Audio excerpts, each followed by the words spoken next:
నీ చేతులు నన్ను నిర్మించి ఉన్నవి, నాకు రూపు ఏర్పరచెను. నేను నీ ఆజ్ఞలను నేర్చుకొనుటకు నాకు బుద్ధి దయచేయము. ఆమెన్.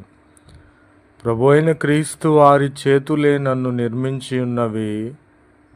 నాకున్నటువంటి ఈ యొక్క శరీరము, అందము అంతయు కూడా ప్రభువైన క్రీస్తు వారే నాకు తన రూపు చొప్పున ఏర్పరచి నన్ను నిర్మించెను.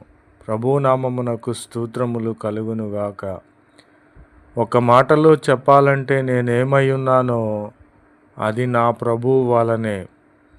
కాబట్టి నేను ప్రభువు వారితో చెప్పుచున్నాను, దేవుని యొక్క ఆజ్ఞలను నేర్చుకొనుటకు ప్రభువా నాకు బుద్ధి దయచేయమని నేను చెప్పుకొనుచున్నాను. నీ వాక్యమే